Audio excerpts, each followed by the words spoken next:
JFT Hindi 22 मार्च। स्वावलंबन का सिद्धांत। नशा करते समय हम लोगों पर, स्थानों पर और चीज़ों पर निर्भर रहते थे। इन चीज़ों में हम सहारा ढूंढते थे और उन चीज़ों को ढूंढते थे जिनकी हमारे अंदर कमी थी। बेसिक टेस्ट पृष्ठ 64। पशुओं के राज्य में एक जीव होता है जो दूसरों के सहारे जीवित रहता है। इसे कहते हैं जोंक। यह अपने को दूसरे की त्वचा से चिपका लेती है और फिर इसे जो चाहिए अपनी जरूरत के हिसाब से वह लेना शुरू कर देती है। जब कोई इसे अपनी त्वचा से हटा देता है तो यह किसी दूसरे की त्वचा से जा चिपकती है। अपने सक्रिय एडिक्शन के दिनों में हम भी इसी की तरह व्यवहार करते रहे।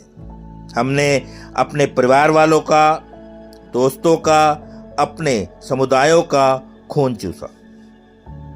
चेतन अथवा अवचेतन मन से हम हर किसी से जिससे भी हमारा सामना होता था, बदले में बिना कुछ दिए कुछ न कुछ बटोरने का प्रयास करते रहे।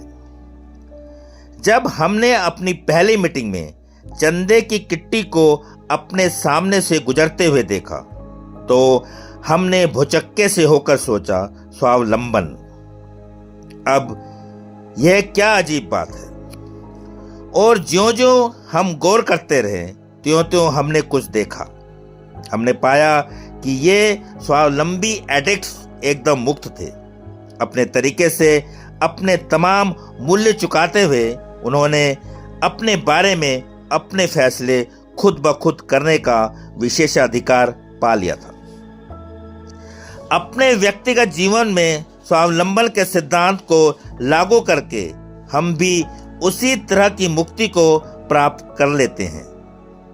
फिर हमें कोई भी यह कहने वाला, हम पर हुक्म चलाने वाला नहीं रहता कि हम कहाँ रहें, क्योंकि हम अपने रहने का किराया खुद ब खुद दे रहे हैं। फिर हम जैसा चाहें, जहाँ चाहें वैसा खा पी सकते हैं, ओढ़ पहन सकते हैं, अपनी पसंद का वाहन चला सकते हैं, क्योंकि फिर इन सब का भुगतान हम खुद करते हैं। फिर हमें अपनी हस्ती को बनाए रखने के लिए जोंक की तरह दूसरों का मोहताज नहीं बनना पड़ता। हम जितनी ही जिम्मेदारी अपने सिर लेंगे उतना ही ज़्यादा हम आज़ादी पाएंगे।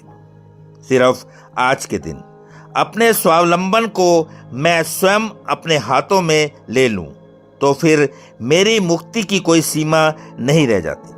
अब मैं अपनी खुद की जिम्मेदारियां स्वयं संभालूंगा और अपनी पसंद से जीने की कीमत खुद अदा करूंगा।